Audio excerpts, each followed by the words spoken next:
Good morning, students. Welcome to English class. Today we are going to discuss the next two subunits of present tense. First one is present continuous tense, and second one is present perfect tense. So, let us start our discussion regarding our first subunit, present continuous tense. Present continuous tense. Present continuous tense, as the title convey the meaning, it points out continuity of an action. ये जो tense होता है ये किसी भी कार्य की continuity को बताता है कि कोई काम कंटिन्यू चल रहा है। इसमें हेल्पिंग वर्ब क्या होती है? Is am are and main verb की first form plus I N G. Dear students, where you find this word continuous, you always use verb की first form plus I N G. Only helping verbs are changed, but main verb will remain same.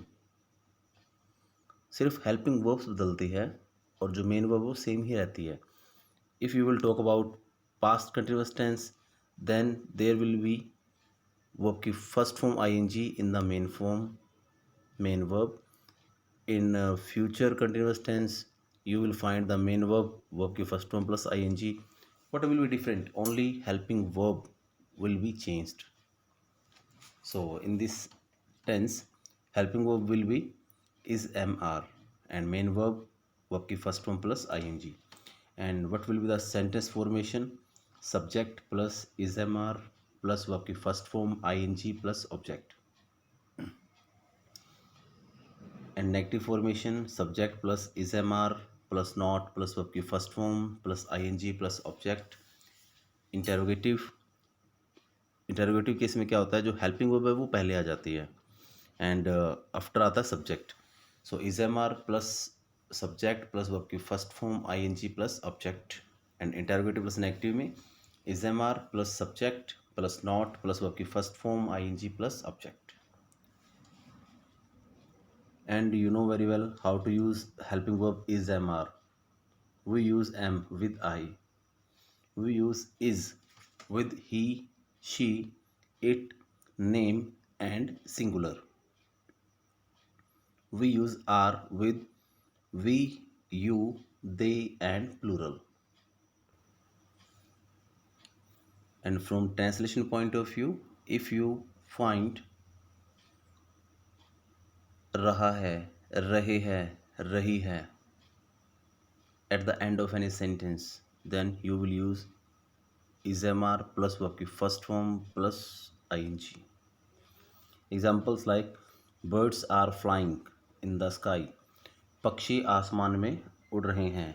She is not speaking the truth. वह सच नहीं बोल रही है. Are you writing a story? क्या तुम एक story लिख रही हो? Is she not singing a song? क्या वह एक गाना नहीं गा रही है? So these are the examples related to formation. Now come to next thing, use of present continuous tense. हम यूज़ कैसे करते हैं इसका?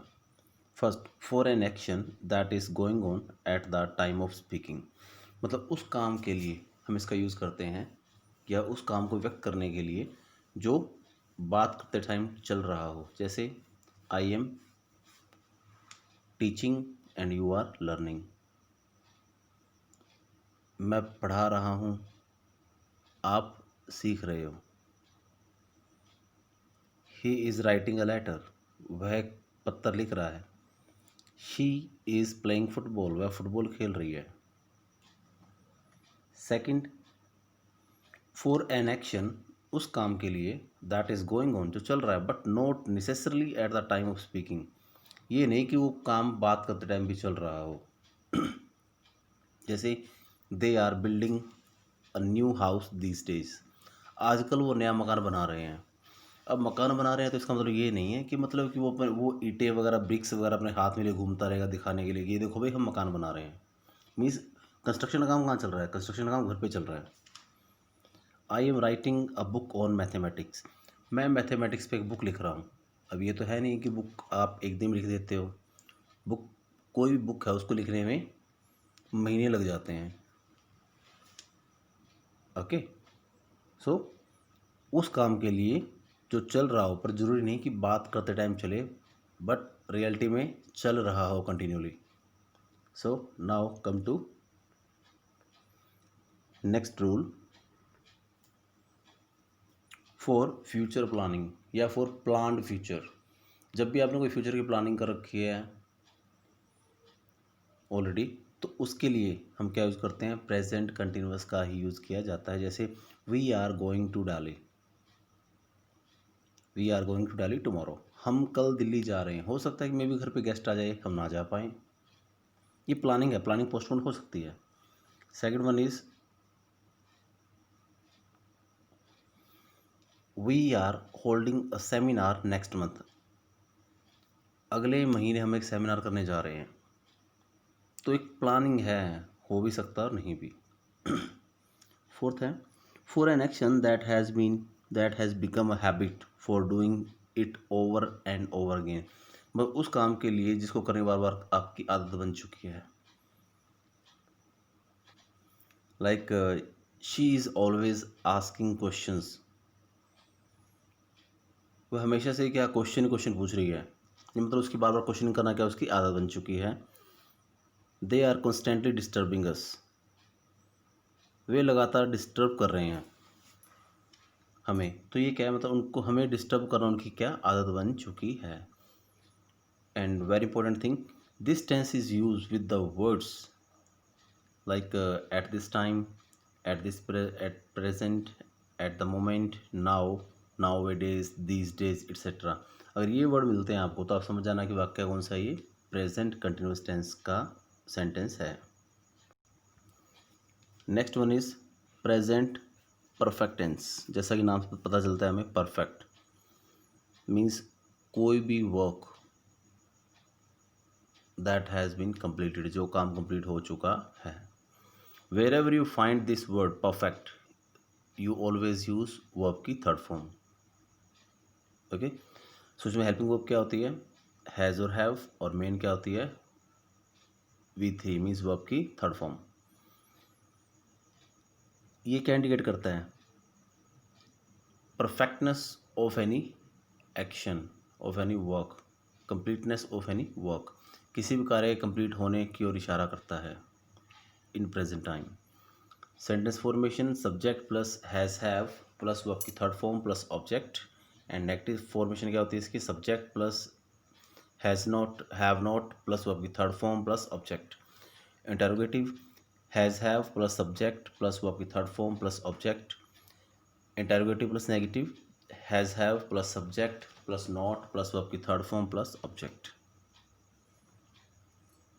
Where you will, how you will use has और have? We use has with he, she, it, name and singular.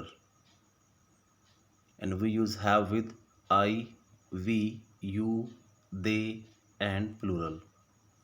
And from translation point of view, if you find चुका है, चुके हैं, चुकी है, means वह पत्थर लिख चुका है, तुम खाना खा चुके हो, वे मैच खेल चुके हैं। ओके, अगर आपको ये वर्ड्स मिलते हैं तो हम क्या यूज़ करते हैं? प्रेजेंट परफेक्ट टेंस का यूज़ किया जाता है। एग्जाम्पल्स, ही हैज़ संग अ सॉन्ग, वह एक गाना गा चुका है। They have not written many letters, उन्होंने कई लेटर्स नहीं लिखे हैं। Have they played football match, क्या वे फुटबॉल मैच खेल चुके हैं। Have you not seen him, क्या तुमने उसको नहीं देखा है। Now come to next point. Note, these tense is used with the words like yet, as yet, already, just now, so far, since, ever since, once, twice, thrice. अगर ये words मिलते हैं तो आप you can get an idea, you can get an estimate, this is a sentence of present perfect tense.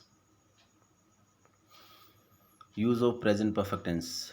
First, to express an action that has been recently completed, उस काम को व्यक्त करने के लिए जो भी हाल ही में कंप्लीट हुआ हो। Recently mean just now, like I have just received the letter, मुझे अभी भी ये पत्र प्राप्त हुआ है, मीन्स अभी ये काम अभी अभी कंप्लीट हुआ है। We have won the match, हम मैच जीत चुके हैं, मीन्स अभी हमने मैच को जीता है। Second, to describe an action the time of which is not given,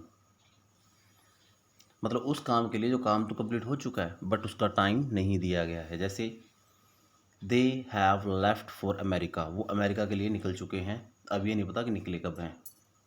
I have seen a snake in the garden, मैं गार्डन में एक सांप देख चुका हूँ, अब ये टाइम मेंशन है कि एक्चुअली सांप को देखा कब है। थर्ड रूल क्या होता है इसका, to describe a past experience, past के एक्सपीरियंस को बताने के लिए।